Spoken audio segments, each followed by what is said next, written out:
Orlando and Cara here. Good afternoon to you both. How are you guys? Good. Good? Thanks for having us on. Yeah, no, it's all good. It's all good. Can we go back to the moment your agents told you about this? And how do they communicate it with you? By WhatsApp or DM or called you into their marble-lined offices? Yeah, exactly. I feel like it was such a long time ago, like it must 3 have years been. ago now, maybe more.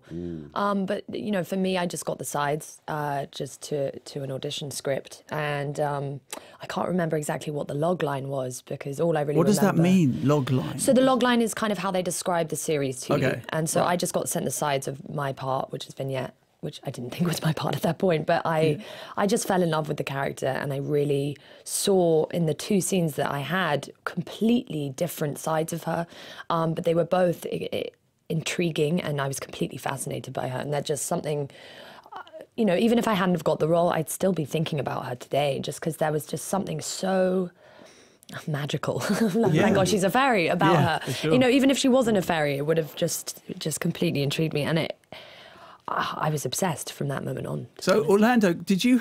I wonder if you had a thing with your agent was like, if it's got the word fantasy in it, I'm not interested. What does right? that mean? Yeah, Yeah. I've done enough of that, right? Just give me something else. What was it like? To be fair, actually, you know, when I first read, I think I read the first 5 episodes I was sent, and I, you know, obviously I've been a part of some fantasy in the past. Yeah, you've done it. You've dabbled. Done a little dabble. Done a few. But I got the tattoo. I honestly thought, wow, I've never seen this before, and I was intrigued, not only by the world that was being created by our showrunner and creator Travis Beacham. It's his original idea. There's no IP. There's no book to it. It was just an idea that he came up with in his dormitory in the last year of his school, and you know, he had a mural on the wall. It was just so well curated and drawn out, and the character of Philo to me was fascinating. And you know, I haven't been in the TV space before, but thinking, well, I'm going to do, in my mind, an 8-hour movie here. And then potentially another one of those if it works, which it seems to be because we're going back for another season, so Amazon's happier. I wanted to be sure that there'd be, you know, meat on that bone, and Philo's really a fascinating character. He's a man who's been institutionalized. He's born in an orphanage, raised in an orphanage, done military service, and then finally finds himself as a detective. He's a very capable man. And he has a secret that I think, you know, for me, sort of was like his superpower, which he's incredibly empathetic because of this secret that is revealed in the show. And that was interesting to look at that kind of masculinity in the world that we're living in today. I think is very kind of real and hopefully something that, you know, people can relate or at least look at, you know. Well, there's so much of what is going on in the world today contained within the pages of Carnival Row. Amazing social commentary on our Is that our part of what refugee attracted to you as well? Did you think of a lot about that? Absolutely. I think it gave it a whole nother dimension, just because it's not the main storyline, of course, but it's the underlying feeling of the whole place. You know, this kind of idea of fear and hate and abuse of power and the misunderstanding between people, and how when you don't understand someone, you decide to hate them because that's automatically easier, instead of all learning from each other and working together and ultimately accepting one another for who they are, because again, we're all on this planet. So how why fear hate? really corrupts society and really undermines people. It's, you know, the Fae represent in many ways fleeing their war-torn lands and their homelands, and coming to the Burg, which for all intensive purposes is London or any big European city. We shot it in Prague because it was an amazing location for the show, but it's easier than London, probably cheaper than London. Definitely. Well. Let's be real. Well, yeah, let's be Colder real. than London. Colder than London. Better weather. We'd love to be in London, well, let's face it. But we love Prague too. Yeah. But yeah, it's that life with the other, you know, and fear of the other, and that's such a big issue in the world today. We see it everywhere, from America and all over Europe. Everywhere, it's this idea that, what are they going to take? What do they do? They're taking our jobs. They're taking our women. They're taking our lives. You know, the fear that is around that is wonderful to be able to comment on and look at and unpack in some ways through a fantasy lens, which is what we try to do and tell a great story while we're And at it is a beautiful fantasy lens, because you can just tell, like in the first episode alone, there's so much depth and richness in the world as it is. Like the fact that Travis was able to build this whole world from the ground upwards, sitting in his college dormitory. I mean, what else was everyone doing in college? Not that. Not There are that. some really interesting scenes, we'll be honest. Yeah, there are. Okay, so punchy scenes.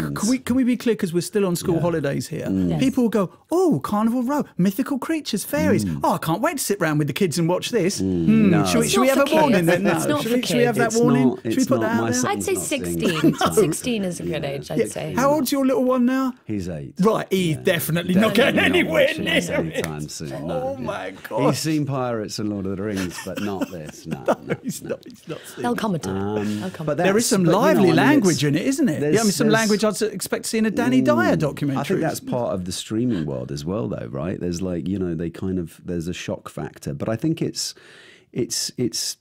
done to bring, you know, it's done in a way to entertain, and I think audiences, honestly, there's a big expectation for what they expect today. You know, you've got to throw everything at them. And But the best part is it is reality, in the sense that like the love story isn't Hollywood. It's hard and it's painful and it's heartbreaking. Like everything in it, even though it is fantasy, is so grounded in reality that people really get a connection and a sense for each character and their story, and an empathy and a sympathy for, you know, kind of, well, not what everyone is going through, but just the general feeling of it all. Well, I can't see a single character there that is not untouched by pain. Yeah, that's loss. right. Well that's right. said. That's right. That's right. Even the ones in power who are actually hurting people, Yeah. they still, you can understand why, which is weird. It's and yeah, I mean that love story is so much about intimacy and the fear of intimacy. It's very nuanced. Well, intimacy is hard in a brutal world. That's You know, true. because survival is the utmost Correct. in your Yeah. mind. Yes. So That's right. to find love and intimacy in the midst of that. Just ask the Well, yeah, people to who be are in vulnerable. Syria, Yeah, for instance. exactly. Well, exactly. Yeah, Exactly. you know, How spot hard. on. No, But human beings do. that's right. Well, We have a aspire need to connect, yeah. we aspire to, don't we? We have to put aside our personal, our Pride historic as well. issues, Pride and ego. and work through. And there's something very honest about the way that we depict the love story, and certainly between Philo and Vignette, that I really admired. It's not a Hollywood thing at all. Your imagination, I thought it was really interesting, Orlando, when you said that dyslexia gave you the gift of imagination. And imagination is such a part. I mean, you were saying about Travis's imagination to get this Yeah. part. And you were the kid who was looking out the window or in the hamster cage. I think I saw somewhere. Yeah, it's true. Or the school. hamster cage. I love it both. Yeah, the hamster cage. Is, you can leave that for your memoirs. We won't dig too deep into that. So in terms of imagination, when scripts come to both of you, because you both have large imaginations, to test you and to take you out of your comfort zone can't be easy for script writers. No, I mean, I think that's true. And I think, as I said about audiences and that expectation, it's like, and that was what was so exciting about Carnival Row and this idea, you know, and it's just, it can go anywhere really. And so long as Travis is allowed to fly free with his mind, Yes. you know, and I think they're very collaborative, so that's been wonderful. I think initially I felt that Philo wasn't quite as well drawn out on the page. It wasn't, and we were able to work kind of quite well to find exactly who this man could be in the world of Carnival Row, which was also a really enjoyable part of the process. Before I watched it, I read a couple of reviews that gave it a bit of a roasting. I'll be real with you, right? And then I watched it because you know we're grown ups. You like to make your own mind up about stuff. Yeah, yeah. Good. Good. Thanks for that. Yeah, exactly. We're grown ups. That's all we do. And I thought that some of the criticisms were actually, if you flip them on their head, they're virtues in the sense that it is quite dense. And there are so many unanswered things that are just thrown out there which leave your imagination. But then, of course... But if it wasn't dense and if it wasn't letting people think for themselves, then how would anyone want that either? You know? But I quite like to be puzzled. Yes. I As agree. opposed to be Challenged a spoon-fed little and bit, right? chit-chat. Well, it is mad. Like, I'm going to be real. Like, it is. If you're expecting an ABC linear, I'm going to take you here, then I'm going to take you there. It's not the thing for you. No.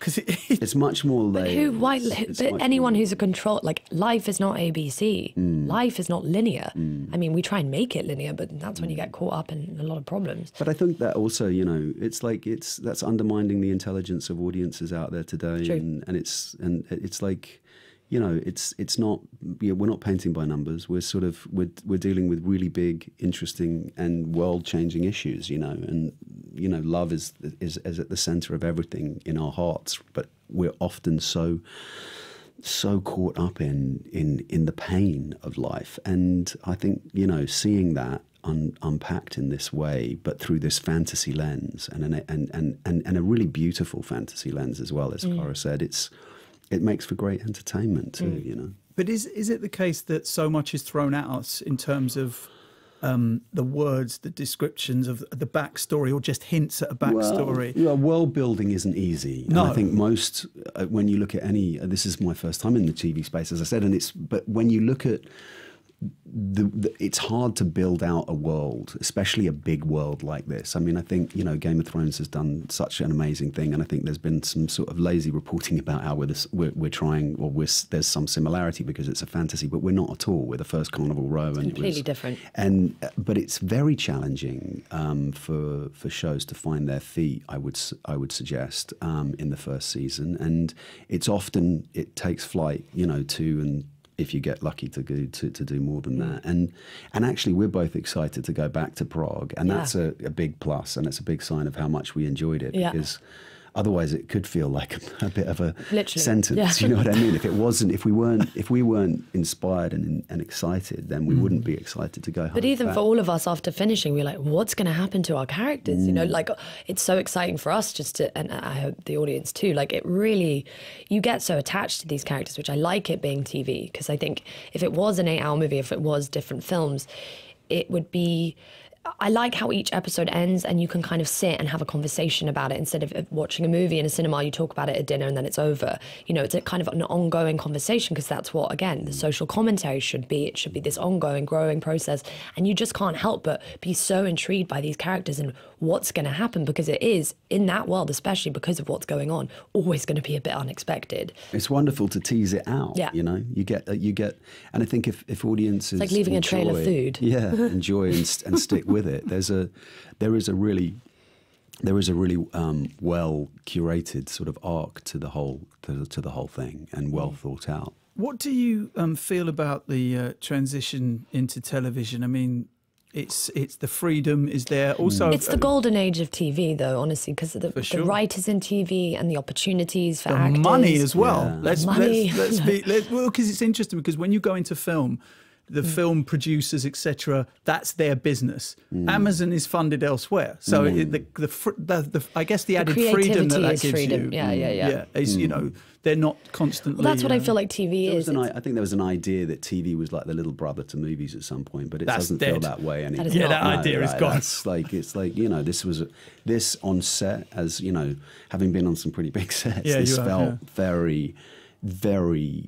I mean, they threw everything at it. Everything's on the screen. They spared no expense, and it felt like a movie. I mean, the experience was wonderful as an actor. There's an incredible stage. As an actor, you want a stage, and if the stage is real and tangible, and when you're doing fantasy, if it feels grounded in reality, which I really think we do have that, even with all the fae folk and all the other critch, as we call them, they're all so relatable and real.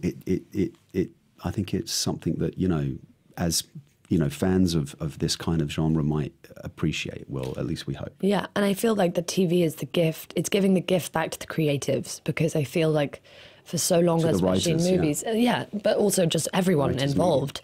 But it's because I feel like movies for so long started being controlled far too much by producers and studios, whereas now, especially in TV, you're seeing a lot more female-led, you know, TV shows, and a lot more writers and creative prospects where you're kind of stopping the kind of power be involved and the kind of the money, because again, producers shouldn't be involved in, I mean, technically, in my mind, not being so heavily involved in the creative process, because that should be to the creative. Micromanaging creativity. Yeah, no, please don't manage creativity. Let it go. But then, of course, it depends what you gauge as success, because anyone who's done anything on Netflix or on Amazon, they'll never find out figures, for instance, and you, especially Orlando, have been in some of the biggest grossing films of all time. Surely that in itself is a validation of sorts. You won't put all your validation into millions of people going to see your stuff, but it is a validation of sorts that you've been successful.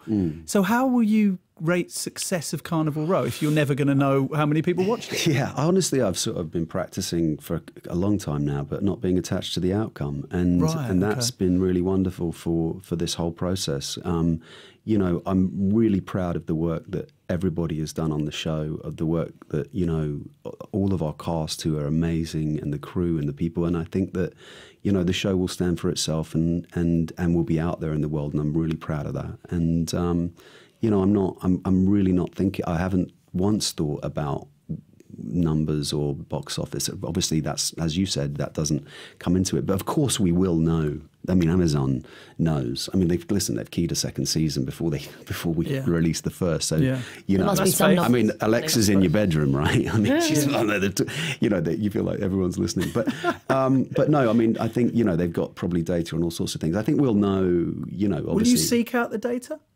No. I think we'll things will be alluded to us probably through different channels. But I mean, I think we'll know if it's done really badly. That's what I think we will probably get told. Yeah, I mean, I think it's... Cara, you don't need validation in that respect either. It also ruins the whole process for me, just because I think, you know, I've been involved in big films, but again, maybe not done as well as I thought it would have, and then blamed myself. It just ruins the process to me. It's the most that you grow from, you learn from, you know, you make a family with the people you work with and the experience and what you learn as an actor, and then it all comes down to when it comes out, and if it's not good enough, then it's ruined. And that is so insane. And I actually like being a part of something where the numbers won't be released, because then it's kind of, again, left for the imagination. If this goes to season 3, Orlando, will you get a tattoo? That's the question. Good Come on. question. After Lord of the Rings, come on. If it goes to season 3, will you get Philo across your shoulders? A little bowler hat. Exactly. That'd be cute. Yeah. I actually got. I was meant to get a little fairy, but I actually went and got something else. But so you did I already nearly did go that. in. Well, because I've got. Cara does hours in makeup for her tattoos. Yeah. I'm dedicated to my tattoos. That's apparently what I'm dedicated to. Truly dedicated. But I always get a tattoo for and like on your hands and stuff. I'm just glad you didn't get one on your face yet. I mean, did you ever think about that? Yeah. You've got them on your ears. I'm like, I have white ones here. No. Yeah, but I got that in Thailand. Are you serious? No. So what, under UV? Under UV they show? Mm-hmm. No, you can, because my face is paler, so you won't be able to see them. Okay. And you have got bacon tattooed on your foot? Mm-hmm. Yeah, but I'm changing it to Francis Bacon. Okay. I don't agree with bacon anymore. Not Danish? No. Or Kevin Bacon. I don't know. I just want to get Kevin Bacon so then I can literally meet him one day and be like, I have your name on the my meat foot. business is not working for the environment anymore, so just going to have her foot chopped off. It is. So what's next for you guys then? Obviously, you're going to go back to Prague. When does that shooting start? 2 weeks. Yeah. Oh, gosh. Yeah, we literally... So promo for this, bang, straight back into it again. Yeah, right in. Kind of a good refresher doing the press for this and then go back in again. Is that... true. I feel you. Is that quite daunting in the sense... I mean, look, you're both used to big projects, but this is a lot of hours, isn't it? Yes.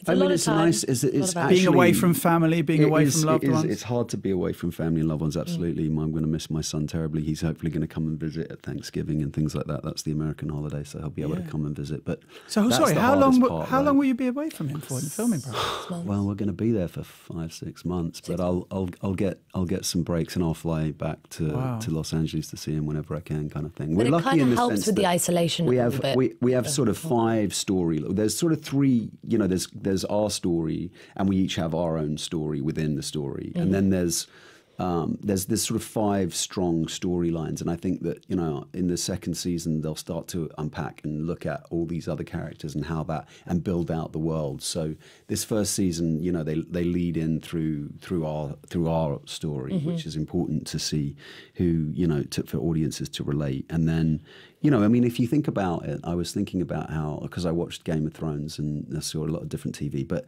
you know, Jon you're one Snow, ahead of Cara there. She's never seen it, have you, Cara? No. Jon Snow, who you relate to, is like, you know, you think of as the lead, right?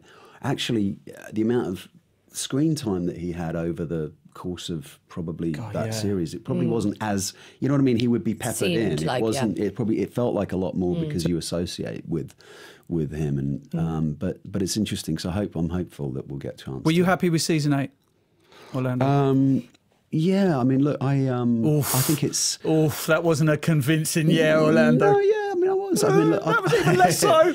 I think, you know, look, you know, hats off to them. You know, I mean, it's very hard to try and wrap something so huge and beloved up. So it's never gonna be an easy ride. Just like starting this show, honestly, it's like, as you pointed out about some of the press that's been out there, it's like there's a lot of naysayers, and you just have to forge forward and, you know I think bring them on, the naysayers. The more the better. Yeah, Give us a challenge.